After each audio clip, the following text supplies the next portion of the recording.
Hi and Assalamualaikum. So before we go into the details of the test, let me just share the main objective behind it. First, since UPSR is no longer around, this English proficiency test is designed to help us see where our Year 5 students stand in terms of their English skills. It's not a replacement for UPSR, but more of a classroom-based tool that gives us a structured way to assess their progress. The tests follow the KSSR syllabus and the SKP closely, especially content from Unit 1 to Unit 5. It covers the kids' language areas such as grammar, sentence building, vocabulary, and reading comprehension. Basically, all the things our students have been learning in class. Besides checking basic understanding, the test also looks at different levels of thinking using Bloom's taxonomy. So it's not just about remembering facts. There are also questions that test how students understand, apply, and even analyze information. Even though it's all multiple choice, the questions are designed carefully with clear options and good distractor. This makes marking more objective and help us see clearly which students are struggling and which one are doing well. Lastly, the style of the test is a bit inspired by the all UPSR format, just to keep it familiar, but the content is fully adapted to what we are teaching now. Overall, this test help us plan better lessons and give us useful insight into our students' strength and Assalamualaikum Miss Karina. My name is Dayang binti Huda, and I will be explaining and presenting about the background of our project. So on 13 May, we went to the SK Taman Tun Dr. Ismail Jaya to meet with an English teacher, Sir Hafiz. So we explained to him that we are from MSU and we would like to borrow 20 of his students for our project. And then we exchanged numbers, so there we plan where the student will be having the test question, how long, and what level of proficiency that we want. And then on 14 May, me and Aizatul went to the school and Sir Hafiz brought along the 20 students. So first, obviously, we introduced ourselves saying that we are from MSU and that they will be helping us to answer a test paper. And then we divided them into two separate groups, which is boys and girls, and then we asked them to sit facing each other. So we gave them around 30 to 40 minutes. So basically, there are 30 questions and 1 minute for one question. To our surprise, they managed to answer it below 40 minutes. So it was around 25 to 30 minutes max. After they have answered all of the questions, they returned back the test paper. We actually give them some goodies back to show appreciation for helping us and also to show positive reinforcement. And these are some of the pictures me and Aizatul assessing the student and the goodies that they received. Hi, good evening, madam. My name is Aizatul Zamri and I will present the table of specification. So our table of specification is based on the Bloom's taxonomy, which is divided to 6 levels, which are remembering, understanding, applying, analyzing, evaluating, and creating. So there are a total of 30 questions in this test. The first level is the remembering, which take 17% of the test from question 1 to question 5. Remembering level is to test the students' basic recall of grammar, vocabulary, and facts. It also helps the teachers to identify the students with low proficiency. Next is the understanding level from question 6 to question 11, taking 20% of the test.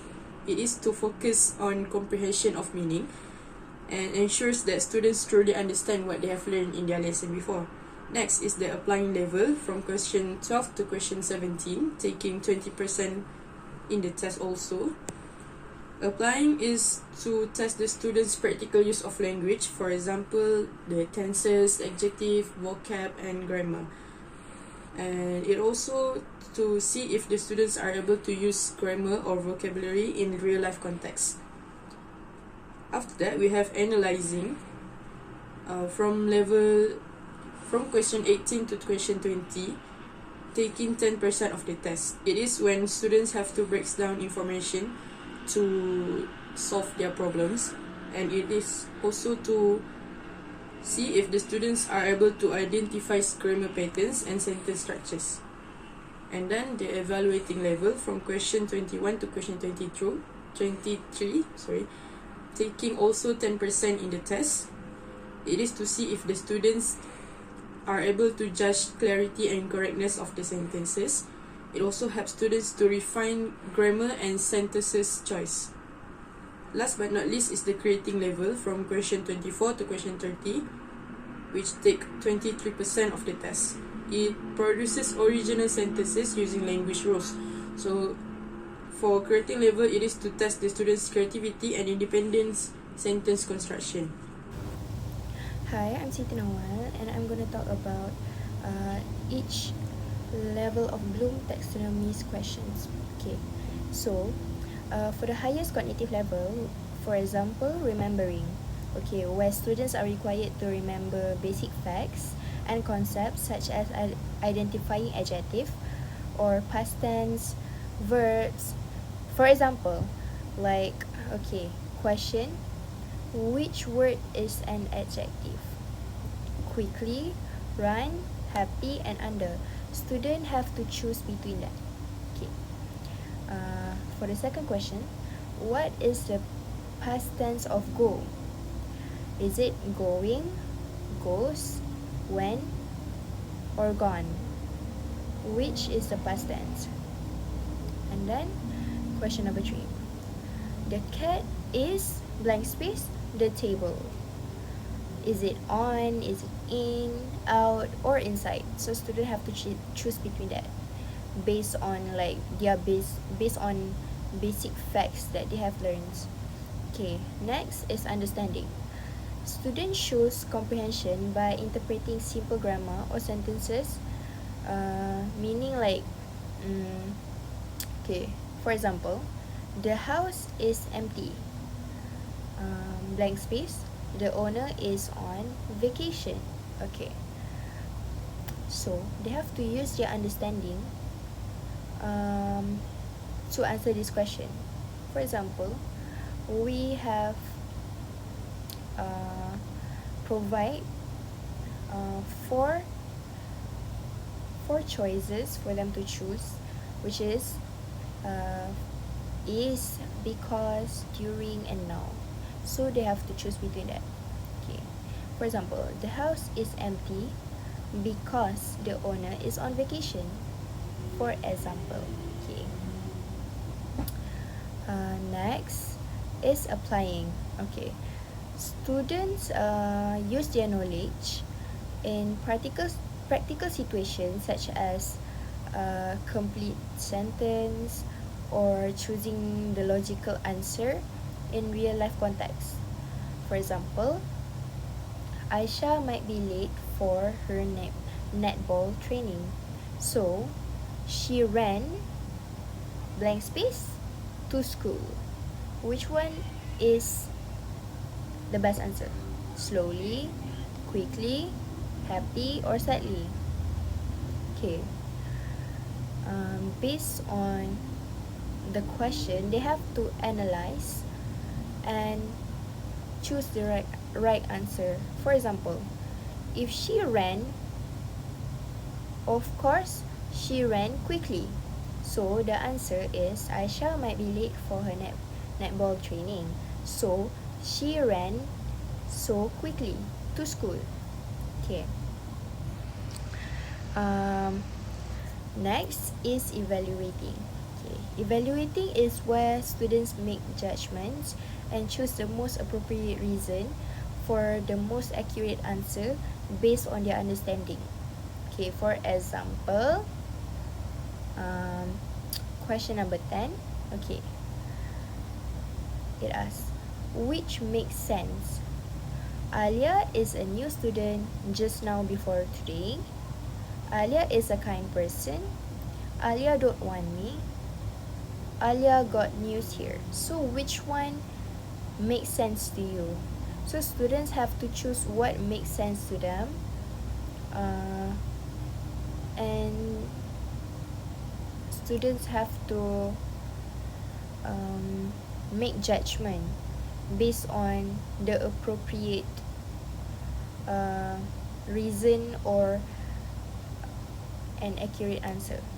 Okay, so next is creating.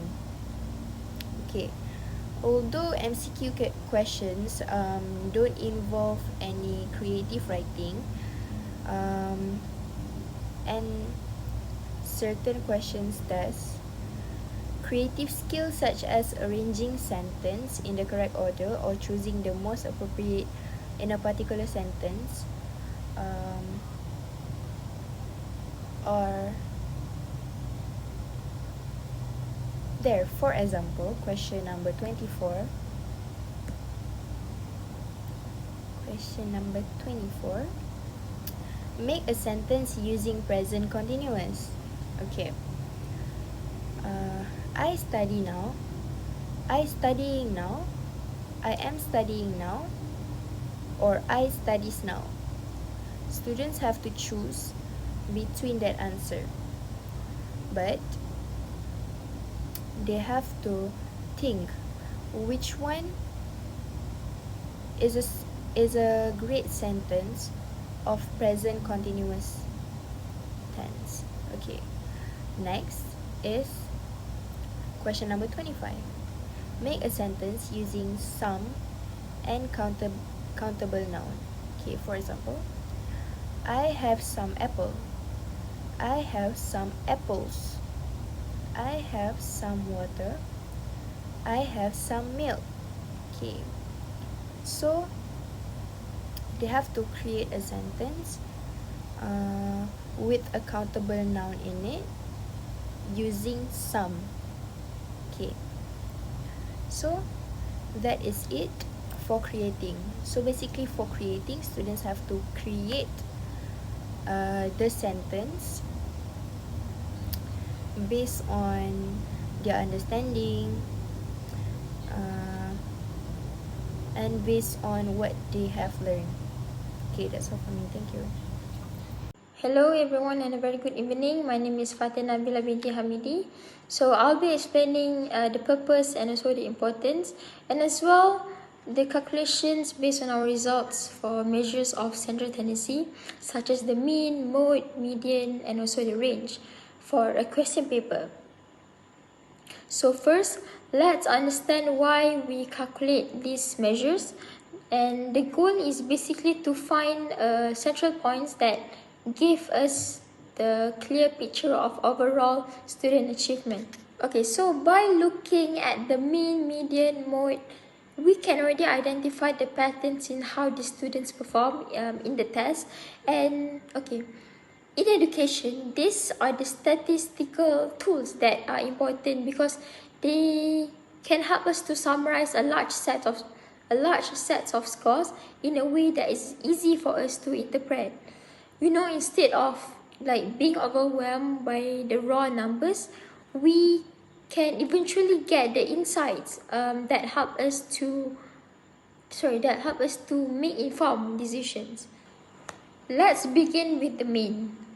Okay, so in this analysis, the mean score was the total of the mean score that we got was 19.45, where this value immediately tells us that how this class performed overall. Okay, so let's say if the performance level is average, like just near our expected performance level, we can already assume that most students, they are able to grasp the material. But if it's too high or too low, okay, let's say if it's too high or too low, it could suggest that the test was either too difficult or too easy for the students. So it helps us to actually evaluate the appropriateness of the test paper that we distribute to the students. Okay, so next is the mean, which is the middle score. So the median is useful when we have outliers. Okay, let's look at some examples. So a few students in our group, they scored quite low, which could make that the mean look worse than it really is. So this gives us more stable indication of the typical performance. And let's say if the mean and median are close together, it usually indicates that the scores are evenly distributed. Okay, so moving on to the mode. So this is the score that appears more often, and it helps us to spot common performance levels among students. So in our case, the mode was significantly lower than the mean. So this suggests that many students found that the test might be quite challenging for them, where this prompt us as the teacher or the student who developed the questions to look back with our designing phase in developing those questions for students. Okay, so together these measures, they do more than just describing the performance. Okay, and they also help us to improve some areas and also to help us to reflect back on our instructions. For example, if the students they score low, they have a lower score, we may need to rethink back on how we develop those questions to ensure for a better alignment between assessment and also the lessons.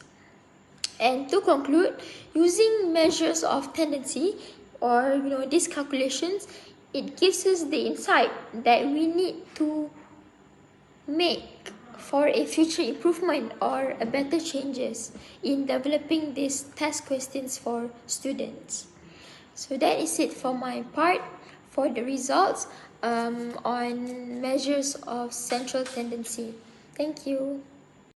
Hi, Miss Karina. So I'll be continue the presentation on the item analysis. So for item analysis, after we have calculate all the calculation on central tendency, from the report we can see that we use Excel to divide the overview of the data structure.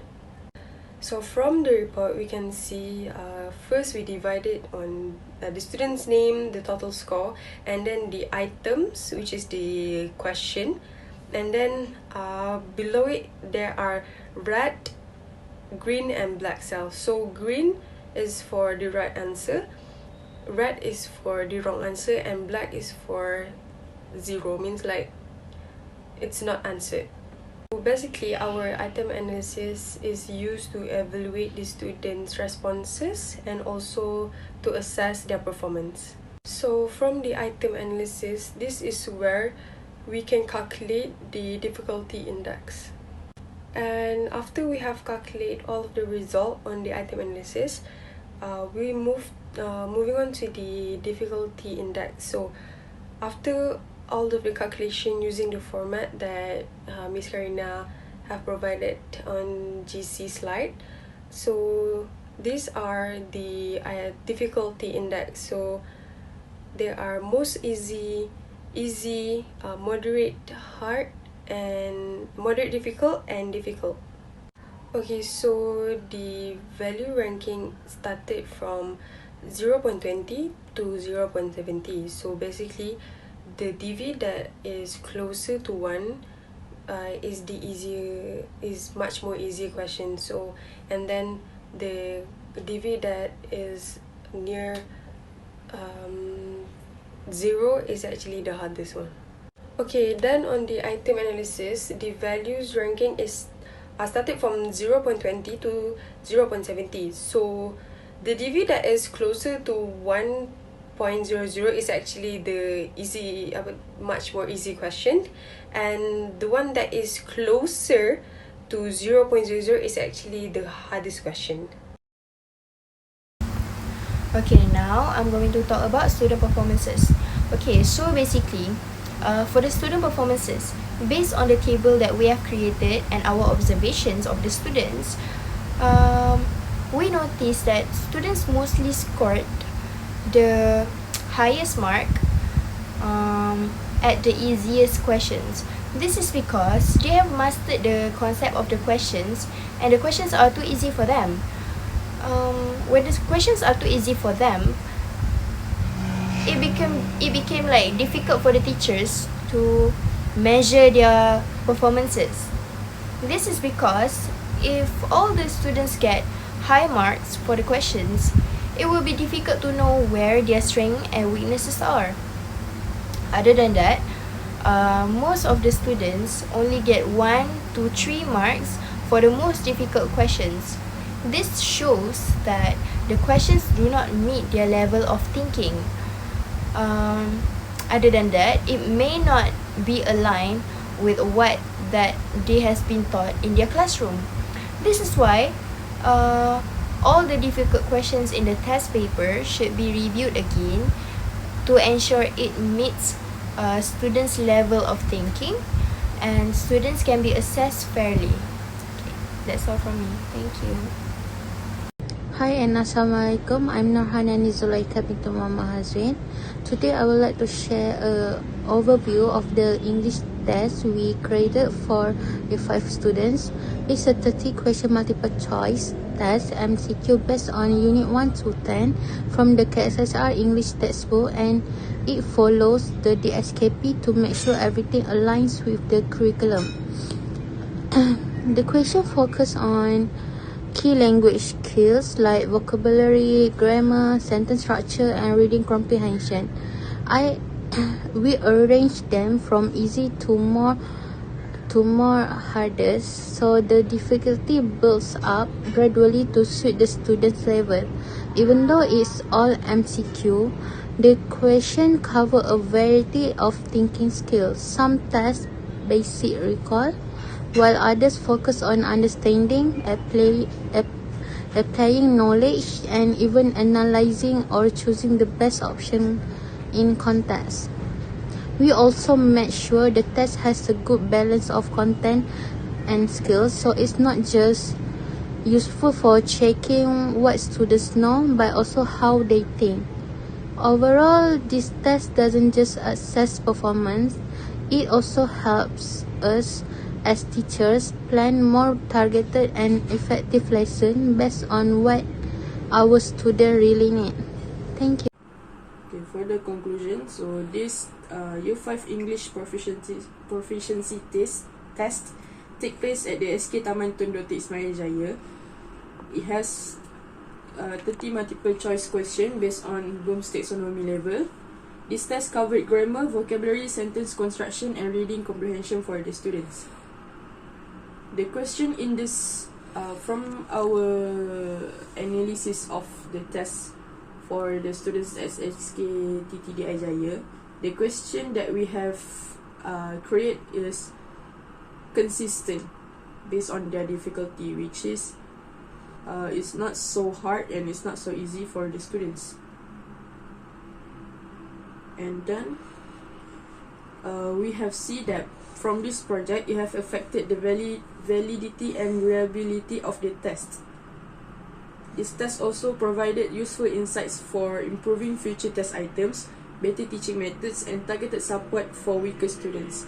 From this test, we were able to see about how can we do better in future as a future teacher, on how can we provide support for weaker students, and how can we identify those weaker students.